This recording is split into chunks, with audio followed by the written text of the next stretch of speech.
নমস্কার, সবাই কেমন আছেন? আমি আজকে কাঁঠাল বীজের একটি ডাল রান্না রেসিপি নিয়ে এসেছি। এখন কাঁঠালের সিজন, আর কাঁঠাল বীজ এখন খুবই ভালোভাবে পাওয়া যাচ্ছে। তো প্রথমে এবার কাঁঠাল বীজগুলোকে আমি চামড়া ছাড়িয়ে লাল লাল যে অংশটা থাকে সেগুলোকে হালকা করে ছাড়িয়ে ছাড়িয়ে নিয়েছি। দিয়ে ভালো করে ধুয়ে নিয়ে এবার একটি প্রেশার কুকারের ভিতরে আমি কাঁঠাল বীজ দিয়ে দিলাম লবণ, হলুদ, কাঁচা লঙ্কা, পরিমাণ মতো জল, আর দিয়ে দিলাম সামান্য চিনি। দিয়ে এইবারে আমি একটু তেল দিয়ে দিলাম ওপর দিক দিয়ে প্রেশার কুকারটা ঢাকনা আটকে আমি এটা গ্যাসে দিয়ে দিলাম। মোটামুটি 3-4টে সিটি দেবো যাতে এটা পুরোপুরি ভালোভাবে সিদ্ধ হয়ে যায়।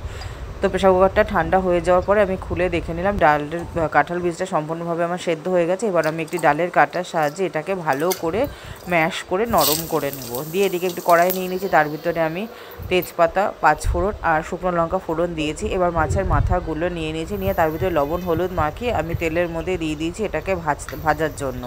মাছের মাথাগুলোকে আমি ভাজতে দিয়েছি, উল্টে পাল্টে ভালো করে লাল লাল করে আমি সুন্দর করে ভেজে নেব।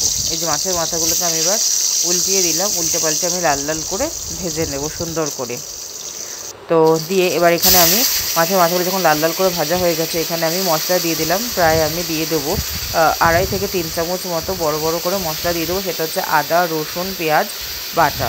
আমি রেগুলারে যে আদা, রসুন, পেঁয়াজ বাটা সেটা দিয়ে দিচ্ছি। দিয়ে মাছের মাথার সাথে মশলাগুলোকে আমি খুব ভালো করে সুন্দর করে কষে নেব, একদম বেশ লাল লাল করে ভাজা ভাজা করে, যতক্ষণ না মশলা থেকে তেল ছেড়ে আসে একদম ভালো করে ভাজা ভাজা করে নেবো, লাল লাল করে সুন্দর করে কষে নেব। কষে নেওয়ার পরে আমি এখানে পরিমাণ মতো সামান্য লঙ্কার গুঁড়ো দিয়ে দিলাম, আর দিলাম হলুদ গুঁড়ো। দিয়ে এবার এইটাকে দিয়ে মশলার সাথে আবার ভালো করে কষে নিচ্ছি। কষে নেওয়ার পর আমি এখানে এবার সামান্য একটুখানি জল দেবো, যাতে এই শুকনো যে মশলাগুলো দিলাম সেগুলো মিশে যায় আর ভালো সুন্দরভাবে একটা ভাজা ভাজা মশলা, কষা কষা মশলা তৈরি হয়ে যায়। দেওয়ার পর এখানে আমি এইবার যে সবটা কষে যাওয়ার পরে যে কাঁঠাল বীজের যে ডালটা করা ছিল, যে ম্যাশ করে নিয়ে যে ডালটা করেছি, আমি অবশ্যই একটু জলও মিশিয়েছিলাম যাতে ডালটা একটু পাতলা হয়, তখন তো অনেকটা গাঢ় ছিল। তারপরে এই যে ডালটা আমি এই মশলা মাখানো মাথার ভিতরে আমি ডালটাকে দিয়ে ভালো করে মাথার সাথে মিশিয়ে নিলাম। নেওয়ার পরে সাথে সাথে যেহেতু গরম ডাল ছিল, সাথে সাথে ডালটা যে ফুটে উঠলো সুন্দর করে। তো এটাকে আমি এবার একটুখানি সিম করে ফুটতে দেবো, যাতে এটা মাছের মাথা, মশলা, ডাল সব কিছু নিজেদের মধ্যে ভালো করে গটগট করে ফুটে একটা ভালোভাবে ডালটা ফ্লেভারটা সব শুধু ঢুকে যায়।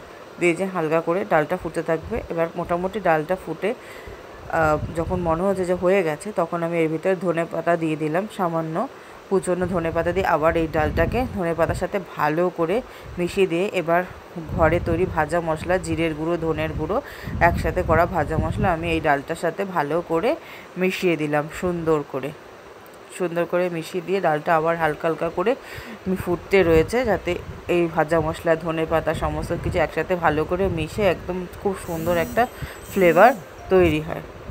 দিয়ে এবার যে হালকা করে ডালটা ফুটে গেছে, আমার ডালটা একদম সম্পূর্ণভাবে রেডি হয়েছে।